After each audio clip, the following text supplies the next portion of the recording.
Prazer te conhecer, querido. Eu não te conhecia. Muito bom estar aqui. Quando o irmão Augusto me ligou, falando sobre a questão de eu estar aqui ministrando a palavra de Deus, eu fiquei, o que eu vou pregar? Vou pregar isso, vou pregar aquilo. Mas Deus, faltando em uns 4, 5 dias, Ele foi e me deu a palavra. E nesses últimos dias, eu confesso aos irmãos que eu tenho ficado muito tentado a falar sobre algumas coisas que têm acontecido na nossa nação, né, no cenário político. Eu sei que os irmãos têm acompanhado. E o que tem acontecido hoje no Brasil com alguns grupos, algumas questões relacionadas à política e à igreja? Tem nos pressionado, nós temos sido perseguidos de alguma forma. Eu confesso a vocês que quando começam a tentar perseguir a igreja, isso mexe comigo, e eu acredito que mexe com vocês também. Vocês sabem o que está acontecendo no cenário político do Brasil, a questão do aborto, a questão da homossexualidade, isso tem crescido, e isso mexe com a gente. Isso mexe com a gente, porque existe toda uma pressão contra nós, contra nosso posicionamento com relação ao aborto e à homossexualidade. O interessante sobre a questão do aborto é que você não pode destruir um ovo de tartaruga, você não pode, é cadeia. Mas o óvulo fecundado não tem problema nenhum, aborto não tem problema nenhum. Então o ovo de uma tartaruga ou de um jacaré está tendo mais valor do que o ser humano. Mais valor do que o ser humano. E a questão da homossexualidade também. E interessante que o professor de filosofia chegou para mim e disse que o ser humano é um eterno vir a ser. Então, ele não tem um comportamento ou um pensamento definido, porque ele é um eterno vir a ser. Ele pode mudar, mas a homossexualidade então está fora dessa questão. É proibido, não pode mudar, está proibido. E a psicologia diz que o ser humano ele pode mudar. Interessante a questão do julgamento. Eu gosto de dizer que o ser humano ele tem a capacidade de julgar. Isso é fundamental para a vida do ser humano. O ser humano, ele tanto julga os outros, quanto julga a si mesmo. E é isso que nos dá a capacidade de decidir o que queremos ou não fazer, através do julgamento. Eu posso julgar tanto os outros, quanto a mim mesmo. Eu posso decidir sobre o que eu quero e o que eu não quero. Isso se dá através do julgamento. É um absurdo o que estão falando por aí. Mas, vamos para a palavra. Abra a tua Bíblia no Evangelho de Lucas, capítulo 2, versículo 52.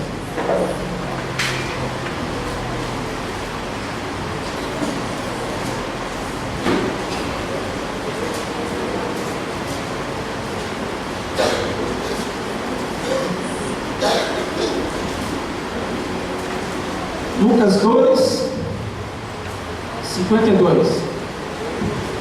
E diz assim a palavra: e crescia Jesus em sabedoria, e em estatura, e em graça, para com Deus e os homens. Podem sentar. Aliás, já estão sentados. Mas vamos lá. E crescia Jesus em sabedoria, em estatura e graça, para com Deus e os homens. Eu quero deixar aqui essa passagem para falar sobre o seguinte tema: a vida cristã no contexto secular. A vida cristã no contexto secular. E o que é secular? Secular é tudo que está fora do contexto religioso. É o que não tem nenhum compromisso com a religião e nem com a vida religiosa. Secular. E aí, antes de iniciar aqui a palavra, algumas perguntas que eu quero fazer. Em que contexto secular nós estamos vivendo? Que século é esse? Que tempo é esse que nós estamos atravessando? Primeira pergunta que eu quero deixar aqui. E a segunda é: qual é a nossa posição nesse contexto?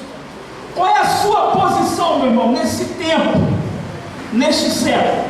Então, algumas características aqui deste século para você entender. Nós estamos vivendo um século da informação, do conhecimento, e isso devido à internet. A informação circula rapidamente em todo o mundo, porque nós estamos vivendo num século do conhecimento e da informação. Uma outra característica desse século é que nós estamos vivendo um século de rápidas transformações. As transformações tecnológicas e científicas. E por estarmos vivendo um século de rápidas transformações, o que é novo hoje, amanhã já está velho e ultrapassado. Porque nós estamos vivendo um século de rápidas transformações, mudanças. Eu me lembro que há algum tempo atrás nós tínhamos aí as escolas de datilografia, os datilógrafos. Não tem mais, não serve mais, deu-se lugar para a informática.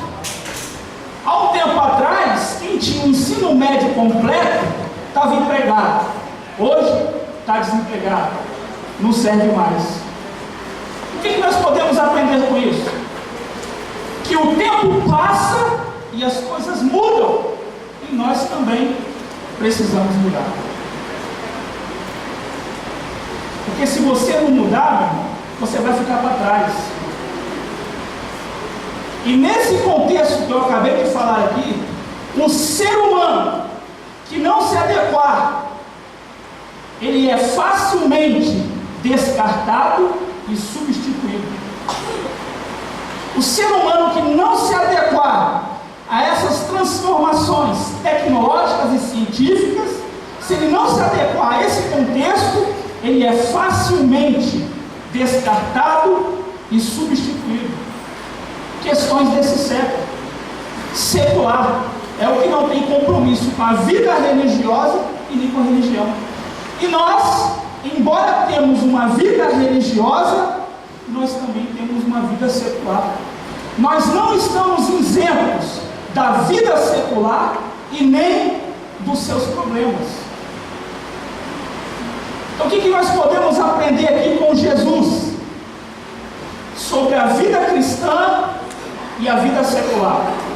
O versículo que eu deixei aqui como base diz: e crescia Jesus em sabedoria, em estatura e graça, para com Deus e os homens. Sabe o que eu aprendo com Jesus aqui? É que quer seja na vida cristã, quer seja na vida secular, também precisamos crescer. Jesus crescia em sabedoria, estatura e graça para com Deus e os homens. Quer seja na vida cristã espiritual, quer seja na vida secular, também temos que crescer. Jesus crescia em conhecimento para com Deus acerca das questões espirituais, e Jesus crescia em conhecimento humano, terreno, secular para com os homens. Jesus crescia diante de Deus e dos homens. Quer ver só como Jesus tem conhecimento secular? Em João, no capítulo 3, versículo 8 e 12, Jesus está conversando com Nicodemos sobre o nascer do Espírito. E ele usa um fenômeno natural. Quem estuda fenômeno natural, uma das áreas seculares é a física, e que muita gente treina na base só de ouvir falar. Quando eu estava estudando aula de física, eu treinei na base. Jesus me mostra um conhecimento secular. Ele diz para Nicodemos, no verso 8: um vento assopra onde quer e ouves a sua voz, mas não sabe de onde vem nem para onde vai. Assim é todo aquele que é nascido do Espírito. Está usando um conhecimento secular. E hoje usa-se toda a tecnologia para tentar identificar onde se forma um furacão e para onde não sabe. Com a maior tecnologia de hoje, eles não conseguem prever a formação e a direção que ele vai tomar. Com a maior tecnologia de hoje, eles não conseguem. A gente estava falando sobre isso já. Um vento assopra onde quer e ouves a sua voz, mas não sabe de onde vem e nem para onde vai. 2000 anos eu já estava falando sobre isso. O cara com toda a tecnologia do mundo e não consegue saber também. Agora olha só o que Jesus continua falando com Nicodemos. Se eu vos tenho falado de questões terrestres e não crestes, como crereis se vos falar das celestiais? E nos versículos posteriores eles falam para Nicodemos: tu és mestre em Israel e não sabes disso? Jesus me mostra tanto um conhecimento espiritual quanto um conhecimento secular. Quer seja na vida cristã, quer seja na vida secular, também temos que crescer. E para você crescer, meu irmão, isso aqui é fundamental. Sem isso aqui você não cresce. Para você crescer, você tem que querer crescer. Você tem que querer aprender. Senão você não cresce. Se você não quer crescer na vida, nem Deus pode fazer com que você cresça. Minha mãe costumava dizer para mim em casa: pelejar com quem não quer é remar contra a maré. Porque se o cara não quer, não adianta. Para você crescer, você tem que querer. Tem gente que não quer crescer, que não quer aprender nada. Mas a palavra de Deus nos incentiva a crescer. A palavra de Deus nos manda crescer. 2 Pedro 3,18 diz o seguinte: antes crescei na graça e no conhecimento de nosso Senhor e Salvador Jesus Cristo. Está falando de crescimento. Oséias 6,3 diz: conheçamos e prossigamos em conhecer o Senhor. Está falando de crescimento. Efésios 4,11 diz: e Ele mesmo deu uns para apóstolos, outros para profetas, evangelistas, pastores e doutores, querendo o aperfeiçoamento dos santos, para a obra do ministério, para a edificação do corpo de Cristo, até que todos cheguemos à unidade da fé e ao conhecimento do Filho de Deus, a varão perfeito, à medida da estatura completa do corpo de Cristo. Está falando de crescimento. A palavra de Deus nos manda crescer. E como eu sei se uma pessoa quer ou não crescer? Tem gente que não quer crescer. Tem gente que não quer nem que a igreja cresça. E pior ainda, tem gente que trabalha contra a igreja, contra o crescimento. Quem trabalha contra o crescimento da igreja é Satanás. Tem gente que chega para mim com essa conversa: a igreja boa, igreja pequena, igreja de poder, igreja pequena. Meu irmão, você não tem a mente de Cristo. Olha Jesus, ele começou a sua obra em Israel, num país pequeno, mas olha só como Jesus pensava com relação ao Evangelho: ide por todo o mundo e pregai o Evangelho. Jesus pensava no mundo. Então, meu irmão, você também tem que pensar grande. Pense grande. Nós temos a mente de Cristo. Você tem que pensar grande. Não é pensar pequenininho, não. Pense grande. Como nós podemos saber se uma pessoa quer ou não crescer na vida? Sem isso aqui, eu não acredito que uma pessoa quer crescer. Primeiro, uma pessoa que quer crescer tem que ter, número 1, objetivos na vida. Eu não acredito numa pessoa que diz que quer crescer e não tem objetivo nenhum. Qual é o seu objetivo? Aonde você quer chegar? Qual é o seu objetivo? Eu não acredito numa pessoa que diz que quer crescer e não tem objetivo. Por quê? Quem quer alguma coisa. Qual é o teu objetivo e aonde você quer chegar? Quais são os seus objetivos? Aonde você quer chegar na vida? Uma pessoa que quer crescer tem um objetivo E número 2, atitudes que condizem com os objetivos. Não é só ter atitude, não. As atitudes têm que condizer com o objetivo. Como eu sei se uma pessoa quer crescer ou não? Através das suas atitudes.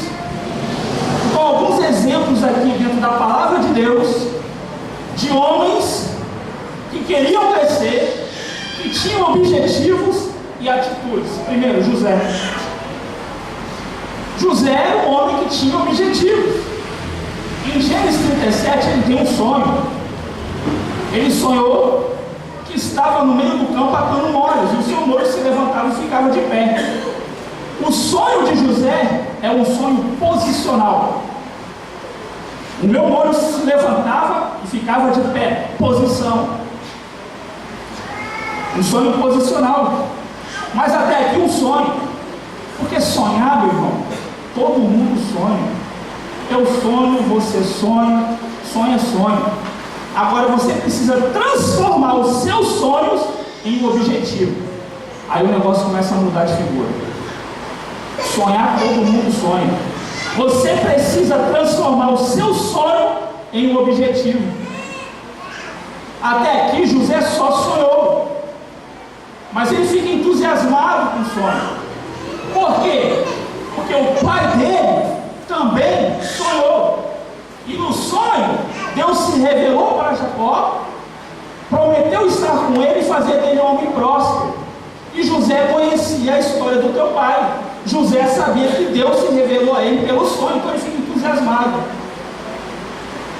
Deus está querendo agir na minha vida também.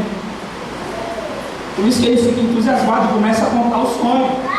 Porque ele sabia da importância de um sonho. Sonhos podem ser propósitos de Deus para a sua vida. Mas até que sonho. Mas depois que ele é vendido como escravo, ele transformou o sonho em objetivo. E ele sabia que para que aquele sonho se tornasse realidade, ele tinha que ter atitudes corretas. Então vamos ver as atitudes de José. Ele teve um sonho, ele passou a ter um objetivo, e agora olha as atitudes dele. José era um homem que tinha objetivos. Agora olha a atitude dele. Gênesis 39, versículo 9. A mulher do patrão dele queria dar uns pega nele, vocês conhecem a história. E o que ele fala para ela? Longe de mim fazer tal mal e pecar contra o meu Deus. Atitude. Uma outra característica da vida de José interessante é a forma como ele se relacionava com gente que não acreditava no Deus dele, com gente que não fazia o que ele fazia. Faraó. Faraó, se você comparar Faraó a José, Faraó é tudo de contrário a ele. Não cria no Deus dele, não fazia o que ele fazia. E ele soube se relacionar com pessoas de diferentes crenças e práticas. E na vida, meu irmão, nós também precisamos aprender isso, a se relacionar com gente de diferentes crenças e práticas. Sabe por quê? Porque lá onde você trabalha, o seu patrão pode ser um homossexual, pode ser um espírito, até um satanista. Você vai fazer o quê? Vai pedir conta? Não. Você, como um servo de Deus, precisa ter maturidade e aprender a se relacionar com gente que não pensa igual a você. Porque se José criasse uma relação de inimizade com o Faraó, ele não teria chegado onde ele chegou. E na vida, diante de dificuldades, seja para arrumar um emprego, muitas das vezes Deus vai usar uma pessoa que não é crente. Uma promoção na empresa, Deus vai usar gente que muitas vezes não compartilha a mesma fé com você. E você tem que aprender a lidar com isso. José é um homem que tinha objetivos e teve atitudes. Um outro exemplo, Neemias. O objetivo dele era reconstruir Jerusalém. E conseguiu recursos com o rei pagão e não deu ouvido às pessoas que queriam prejudicá-lo. E na vida, se você quer alcançar os seus objetivos, você também não pode dar ouvido a pessoas que querem te prejudicar. Porque tem gente que fala mal de nós. Tem gente que nem nos conhece e fala mal. Se nós pararmos para dar ouvido a esse tipo de gente, você não alcança o seu objetivo. Neemias, um homem de objetivo e atitude. Um outro exemplo, o cego de Jericó, de Mateus 20, versículo 29 ao 34. Qual era o objetivo deles? Dos dois cegos de Jericó? Chegar até Jesus para alcançar um milagre. Esse era o objetivo. E quando a multidão começava a repreender eles clamavam cada vez mais, dizendo: Senhor, filho de Davi, tem misericórdia de nós. Atitude. Um outro exemplo, Josué. Josué capítulo 1, versículo 8. E aí Deus fala para ele: Josué, meu servo Moisés é morto, levanta-te, pois, agora, e passa esse Jordão, tu e todo este povo, a terra que eu hoje dou aos filhos de Israel. Mas levanta, Josué. Atitude. Uma pessoa que quer crescer na vida tem objetivo e tem atitudes. Uma pessoa que quer crescer na vida precisa ter, número 3, uma visão perceptiva da vida. Visão perceptiva da vida. Perceber é a forma como nós interpretamos as informações do ambiente.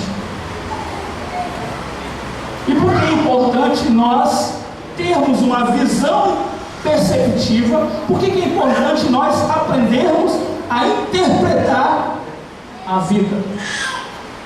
Sabe por quê? Porque você jamais vai entender o que você não interpreta. Isso é regra básica de português. Você jamais vai entender o que você não interpreta.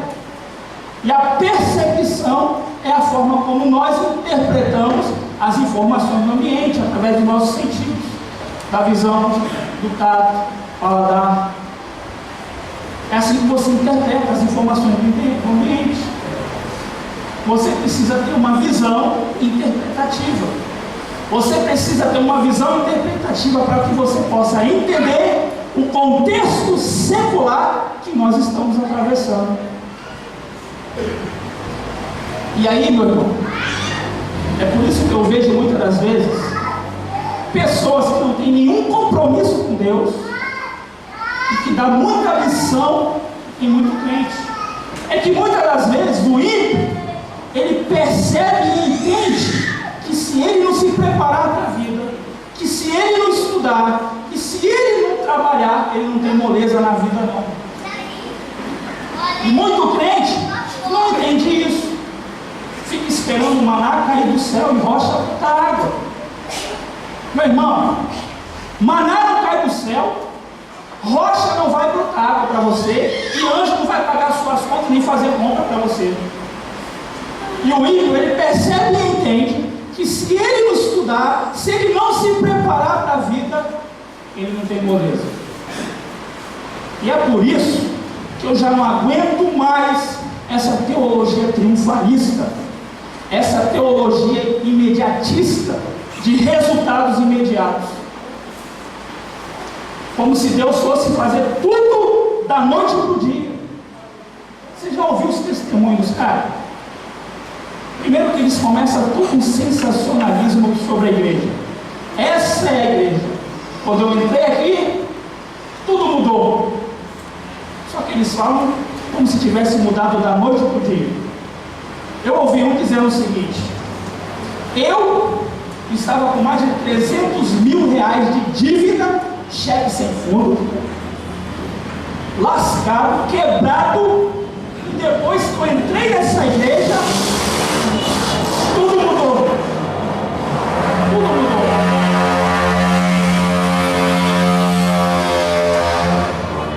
Vai ficar difícil, hein?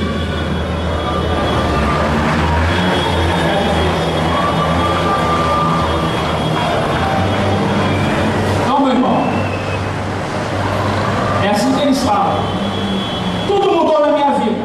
Eu resgatei o cheque, paguei os 300 mil reais.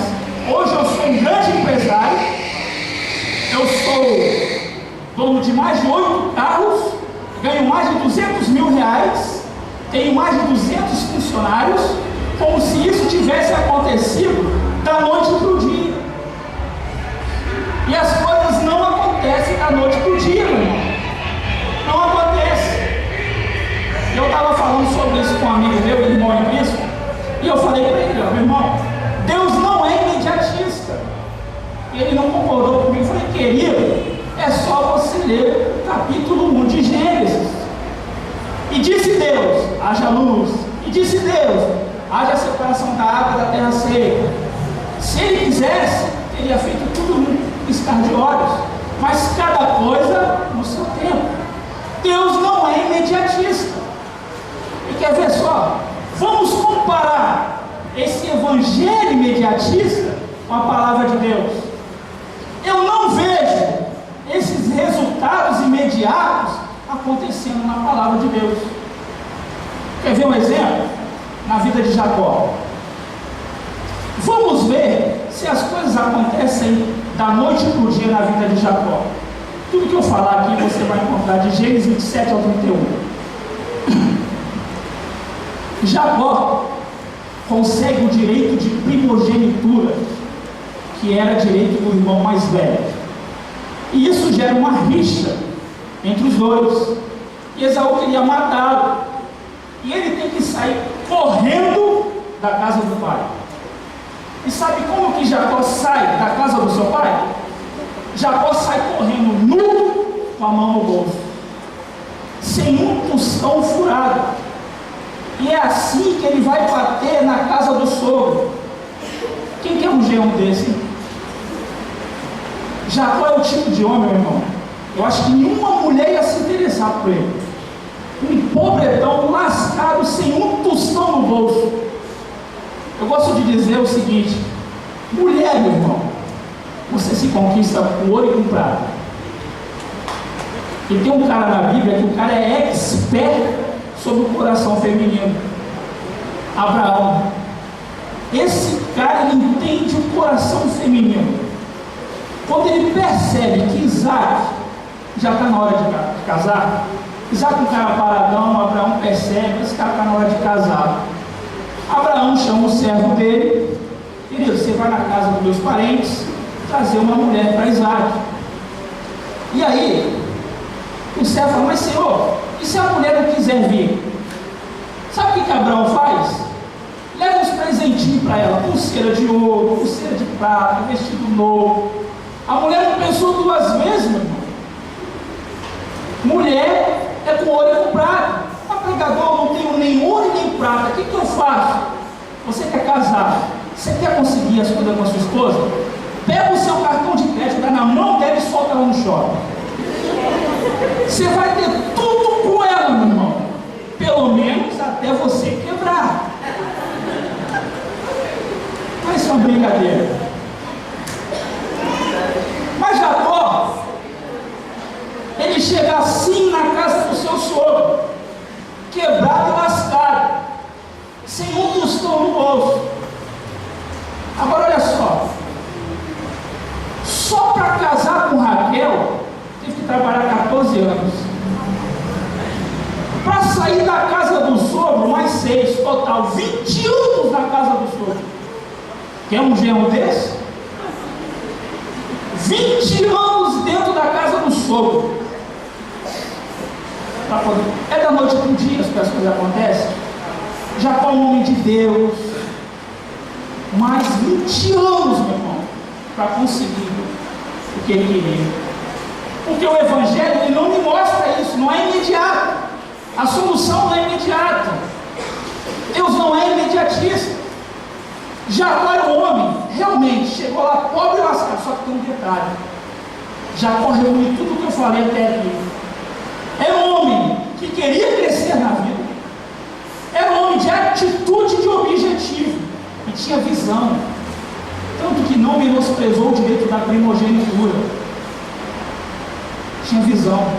Então, minha querida, quando você procurar um homem para você casar, procura um homem que quer crescer, que tem objetivo, que tem atitude acima de tudo, que tenha Deus na vida dele. Pode não ter nada, pode ser pobre, Mas se tiver o que eu falei aqui, Deus, casa com esse cara vai longe. Mas Jacó levou 20 anos para construir o que ele queria. Outro exemplo, Davi é ungido rei, mas não senta no trono no outro dia. Israel, quando sai do Egito, 40 anos para chegar na terra prometida.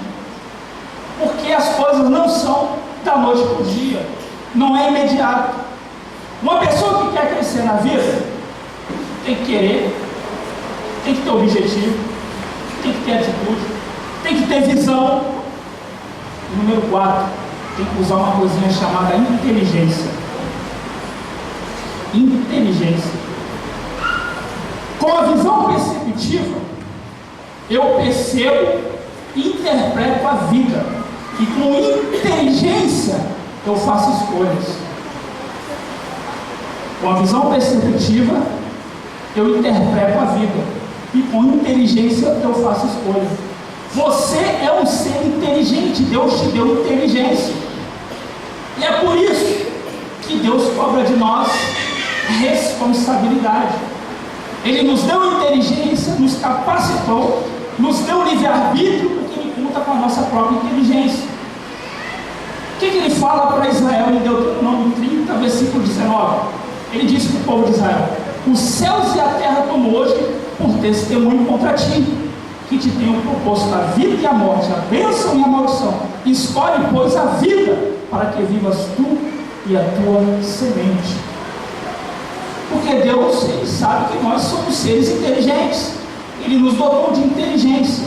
E uma escolha inteligente passa por esses 4 processos que eu vou te falar aqui. Uma escolha inteligente passa, primeiro, por observação. Você tem que observar, analisar, julgar e decidir. Como que você faz suas escolhas? Sem observar, sem analisar e sem julgar se isso é melhor ou não para a sua vida. Uma escolha inteligente passa por esses 4 processos aqui. Eu tenho que observar, eu tenho que analisar, julgar e decidir. Como eu falei aqui, o ser humano precisa julgar. Julgar é algo extremamente importante na vida de todo ser humano, porque ele tem a capacidade de julgar os outros e a si mesmo. Isso me permite fazer escolhas.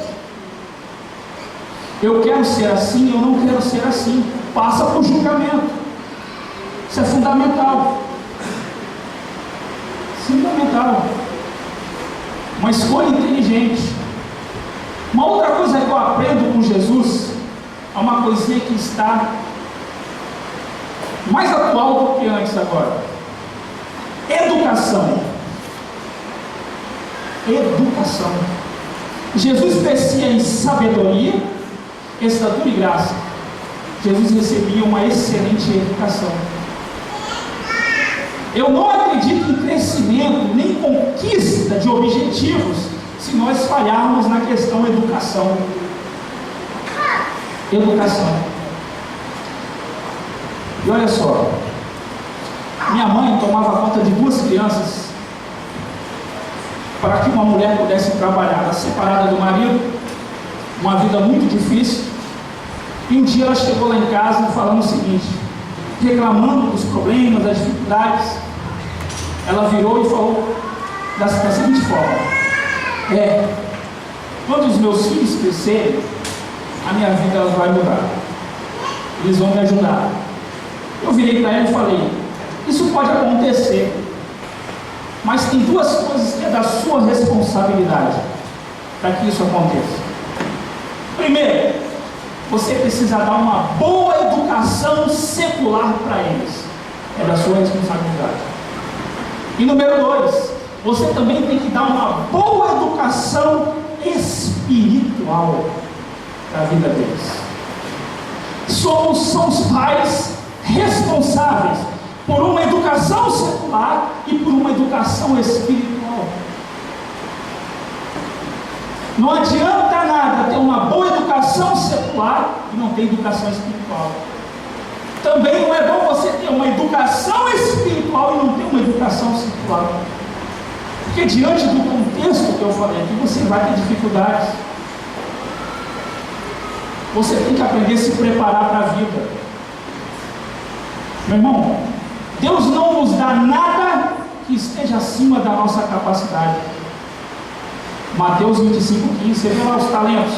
Para um deu 5, para um deu 2, para um deu 1, cada um segundo a sua capacidade. Nem provação Deus te permite passar se você não tem capacidade para suportar. Bênção também. Então nós precisamos nos preparar, nos capacitarmos para que Deus possa nos abençoar, para que Deus possa abrir portas a que você está querendo. Deus só vai dar a você o que você está capacitado para receber. Jesus teve uma excelente educação. E o que a educação vai gerar em nós? Uma educação secular.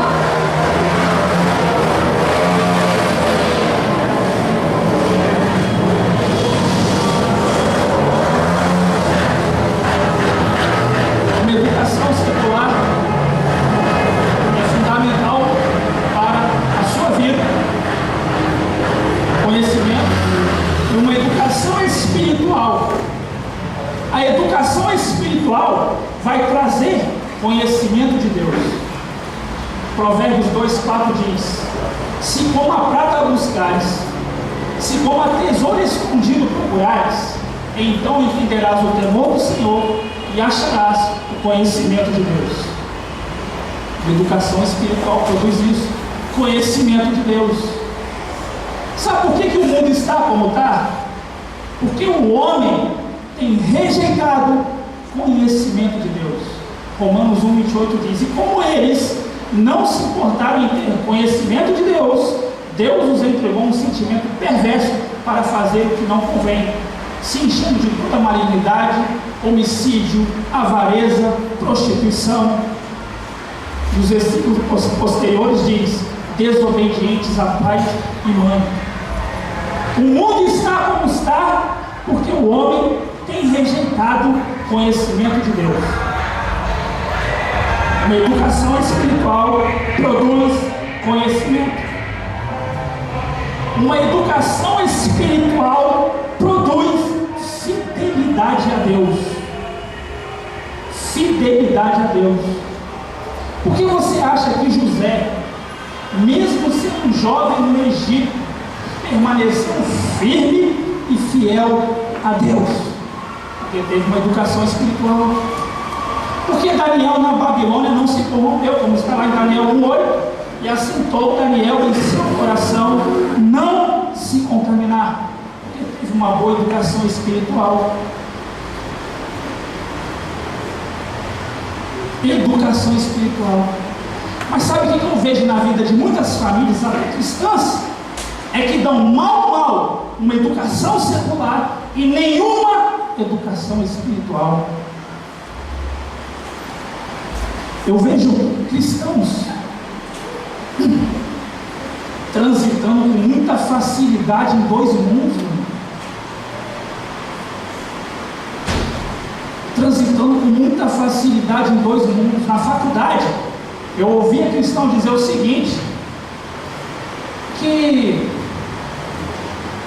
a questão da homossexualidade eu aprovo, eu acho que eles têm todo o direito, eu sou a favor.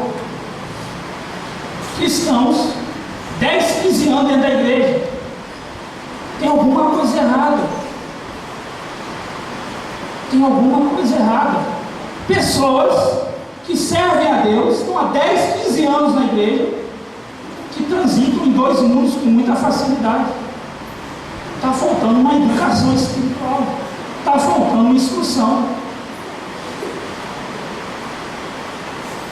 Nós precisamos de uma boa educação secular, mas também precisamos de uma boa educação espiritual. E mais do que nunca agora, dentro do contexto secular que nós estamos vivendo. Como eu falei aqui sobre a questão da homossexualidade e do aborto. Qualquer pessoa que se posicione contra a prática homossexual pode parar na cadeia. É só aprovada aí. estava falando sobre isso. Gente no cenário político que se diz cristão, pastores, de boca fechada, sem se posicionar. Daniel, capítulo 3, fala de Sadraque, Mesaque e Abednego. Tinham cargos políticos, mas quando veio a lei do rei Nabucodonosor, dizendo que quem não se dobrasse diante da imagem iria para fornar, eles se posicionaram. E tinha cargo político. E tem um monte de gente com cargo político no Brasil e que não se posiciona, até pastores. Eles falam para o rei, Daniel 3,18: não serviremos aos teus deuses e nem nos dobraremos diante da imagem. E era uma lei do Estado babilônico. Se posicionar. Nós precisamos nos posicionar diante de tudo isso, nesse contexto que estamos vivendo. Temos que nos posicionar. Qual é a nossa posição nesse céu? Temos que nos posicionar. Se coloque de pé, querido.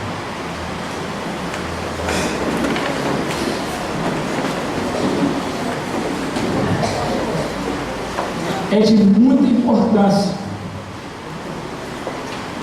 As nossas famílias precisam transmitir uma educação espiritual para as futuras gerações. Eu tenho dito o seguinte, que o povo de Deus precisa estar mais unido para se posicionar. Unidade. Mas graças a Deus as barreiras que nos separavam estão caindo. Eu gosto de dizer o seguinte: a forma como Deus tratou o povo de Israel no Antigo Testamento, mas já na sua onisciência vendo a igreja. No Antigo Testamento, Israel é formado por 12 tribos. Tribo de Dan, Issacar, Levi. 12 tribos, uma diferente da outra. Eu tenho dito o seguinte, que é muito difícil manter diferentes unidos.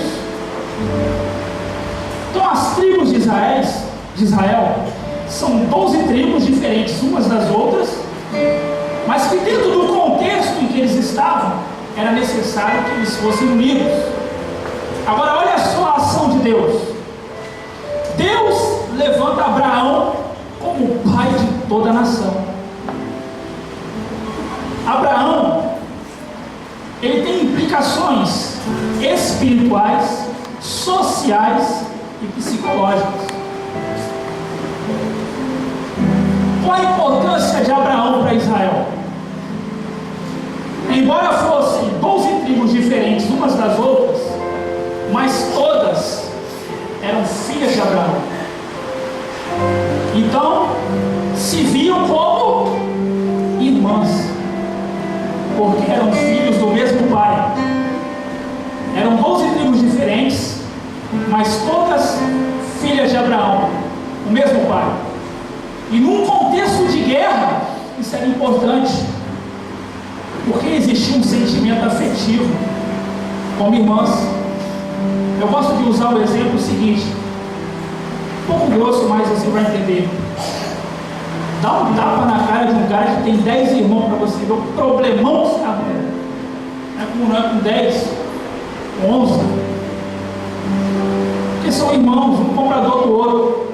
Então Deus, dentro daquele contexto de guerra, fez de Abraão o pai das 12 tribos. Eram diferentes, mas eram filhos do mesmo pai. E Deus ainda estipulou a circuncisão. Eles compartilhavam também a mesma marca. E aí? E hoje?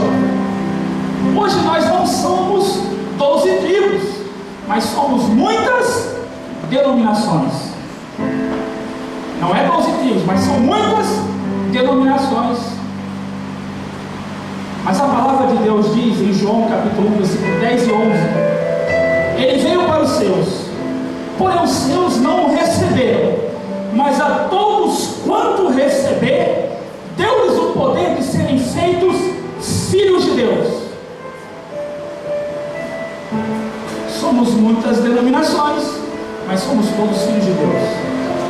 Então somos irmãos.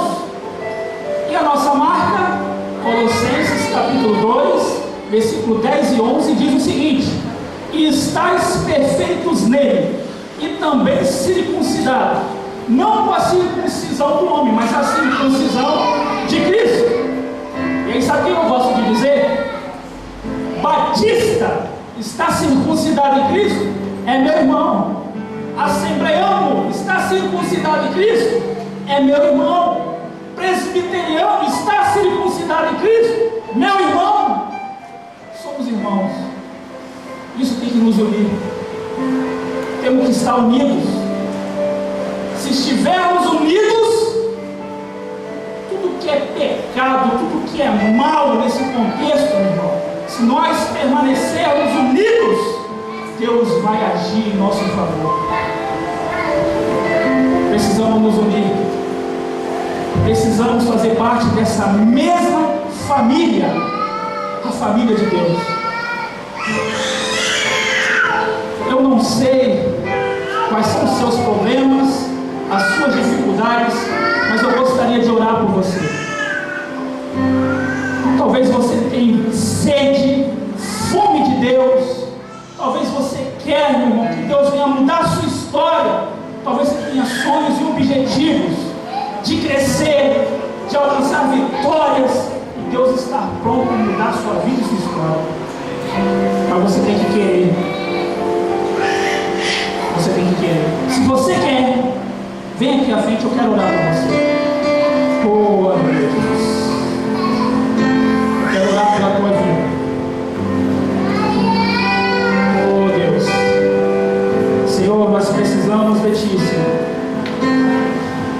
As famílias do Brasil precisam do Senhor. Pai, venha se revelar a nós. Fala conosco, Senhor. Faça, Senhor, crescer uma geração que tenha conhecimento de Deus e que seja fiel ao Senhor. Vem aqui à frente, querido, eu quero orar por você. Você que talvez também não entregou a tua vida a Cristo. Deus te chama. Deus te chama e quer te abençoar. Deus te chama e quer mudar a sua vida. Quer mudar a tua história. Você talvez tenha sonhos e objetivos na vida. Você quer alcançar vitórias. Você quer crescer. Você quer mudança. Deus pode mudar a sua vida. Deus pode mudar a sua história. A sua história, a história da tua família, Deus pode mudar. Mas você tem que dar o primeiro passo em direção a Deus. Oh, aleluia. Eu vou orar. Senhor, eterno Deus e soberano Pai, Senhor, estão aqui essas vidas diante de Ti, Senhor. Pai, a Tua palavra, Senhor, é que muda e transforma. Ela é poder, Senhor, para transformar e mudar a vida do homem, Senhor. Ela é poder, Senhor, para mudar a vida de toda uma nação. Ela é poderosa, Senhor, para abalar o mundo. Porque é a Tua palavra, Senhor. A Tua palavra, Senhor. E em nome de Jesus, Senhor, nós declaramos a vitória, Senhor, para a Tua igreja, Senhor, para esta geração e para as gerações futuras. Em nome de Jesus, Senhor, nós entregamos, Senhor, as famílias do Brasil nas Tuas mãos. Nós entregamos esta nação nas Tuas mãos, Senhor. Se revela, Senhor, a este país. Mostra o Teu poder para a glória do Teu nome. Em nome de Jesus. Amém e amém. Louvado seja o Teu nome, Senhor. Aleluia. Amém, Jesus. Irmãos, eu agradeço pela oportunidade. Quero dizer ao pastor que foi um prazer poder conhecer e estar aqui nesta igreja. Que Deus possa abençoar cada um aqui, queridos. Deus abençoe a tua vida. Em nome de Jesus.